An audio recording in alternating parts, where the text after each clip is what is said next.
Join us on Sunday, March 23rd, here on my YouTube channel, where we stream the complete production of Pray the Gay Away, the musical.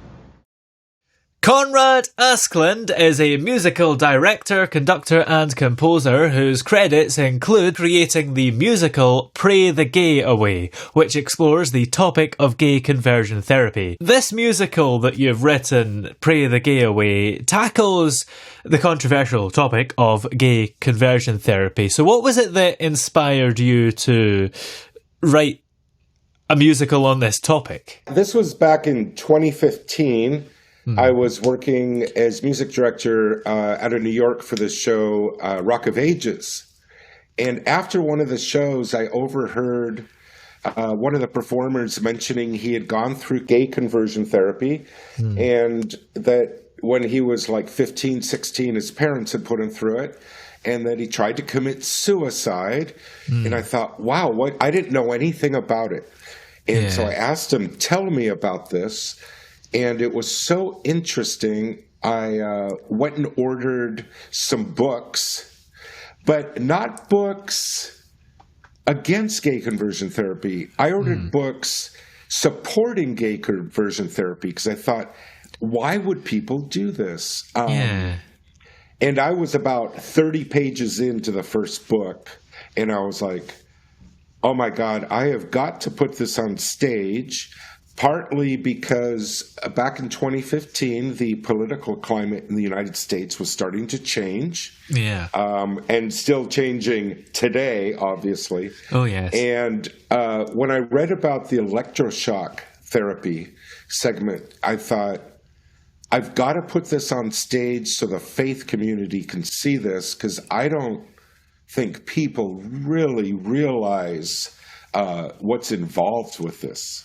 I take it in the musical there would be characters who are supportive of gay conversion therapy. So did those books sort of help you build those characters? Yes. So the books in support helped me understand why people were supporting this. A lot, actually, the bulk of the people that are put into gay conversion therapy, comes from the faith community. And when I say that, I mean churches. The majority of adolescents that are put in gay conversion therapy are from church communities in the United States and abroad. And so I wanted to find a church. The musical takes place in the early 1980s. I wanted to find a church that supported the therapy in the 80s, but also supported it today. And when I say today, I mean as of 2017, when I was actively writing it. So I chose the Lutheran Church, Missouri Synod, because I was raised Lutheran, a different branch of the Lutheran Church. So even though the musical is set in the past, it's very much relevant today. Yeah.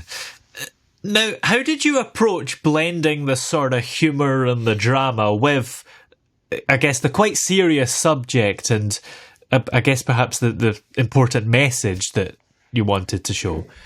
Yeah, that was the most difficult part. That's interesting that you picked up on that.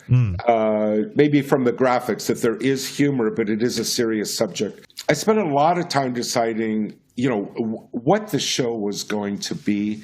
It has serious subject matter. I wanted that in there, obviously, but I didn't want it to be a documentary.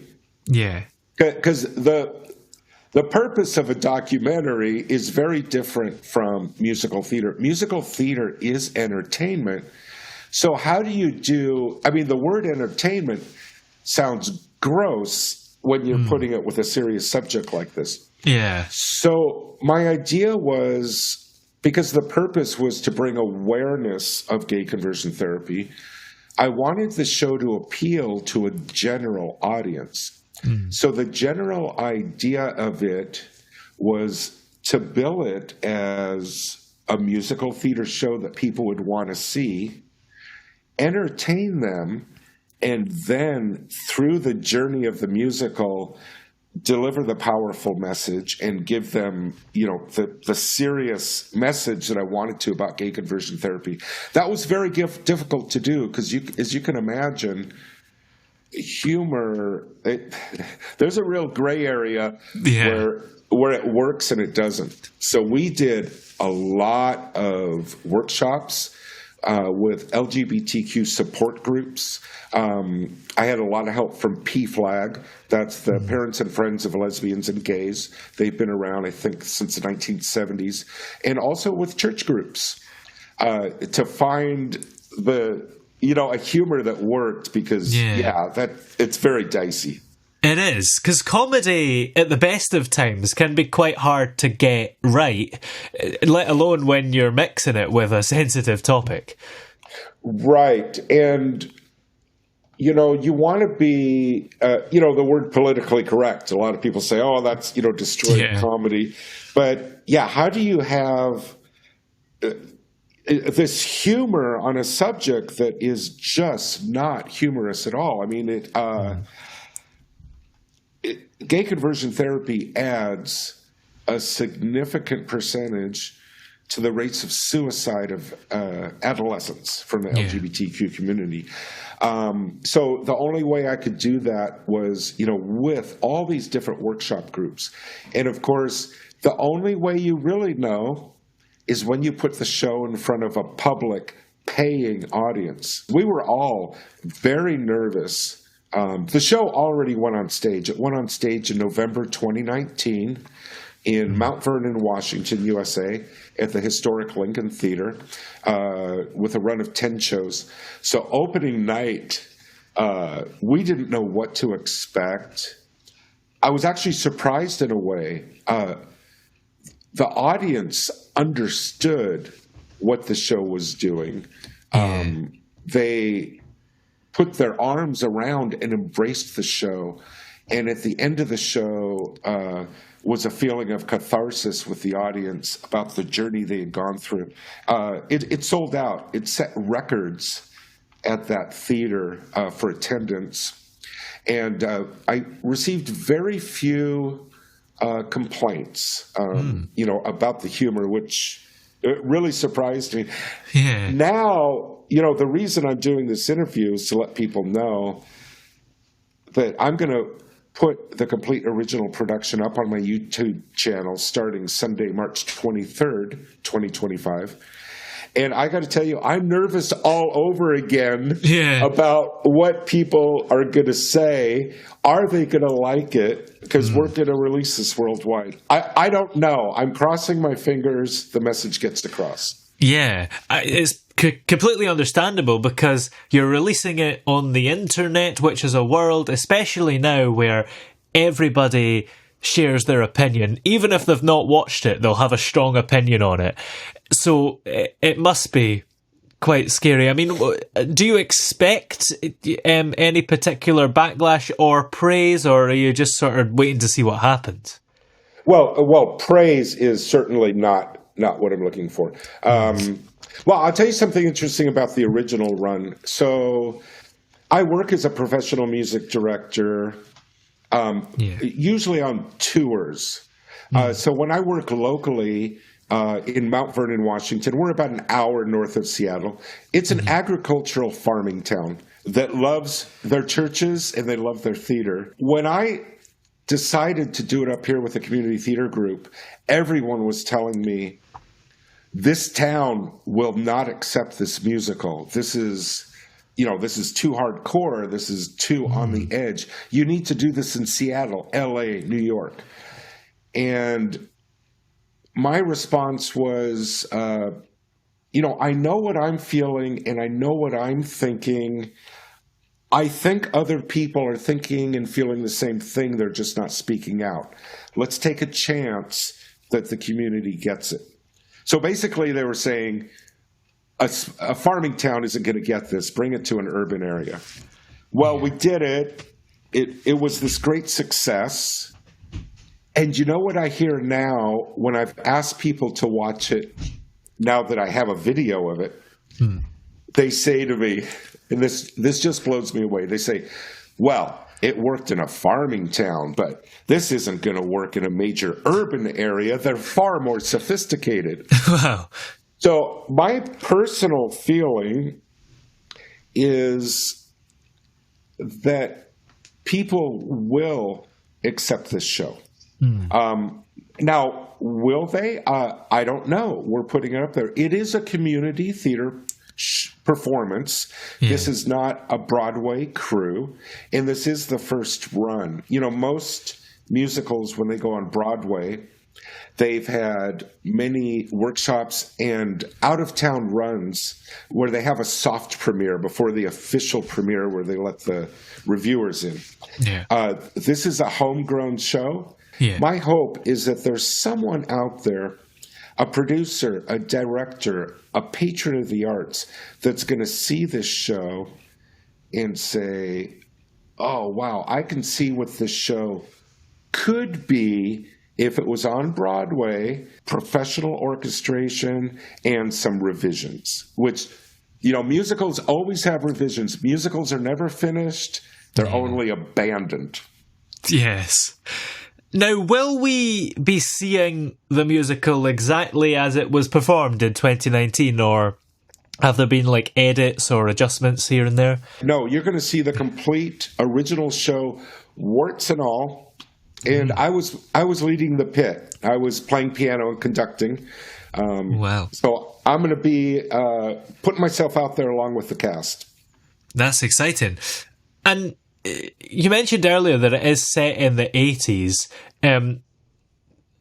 Does it only cover the topic of conversion therapy, or does it cover other stuff going on at that time? I guess both politically, and also there was the sort of HIV and AIDS sort of had just been recently coming out at that time. So does it cover other things as well like that?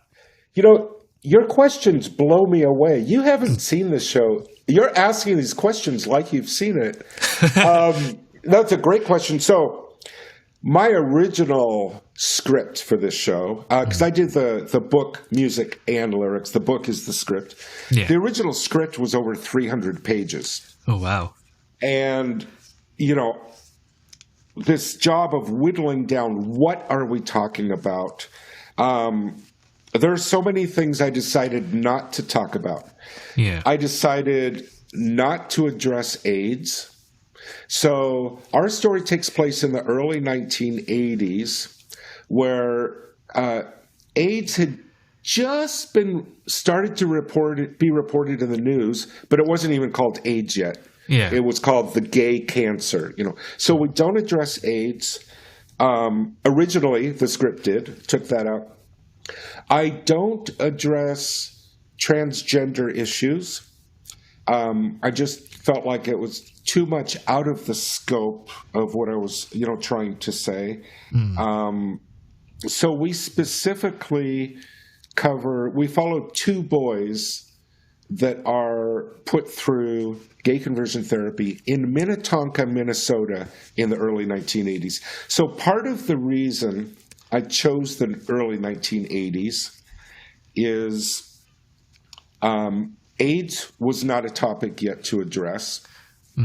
It also gives the audience some distance, even though this just pains me to say, the issues, the topic that the musical talks about are as relevant today as they were in the early 1980s. But we put it in the early 1980s to give people distance. So it's like, oh, we're watching these people from the past. And I put it in Minnetonka, Minnesota.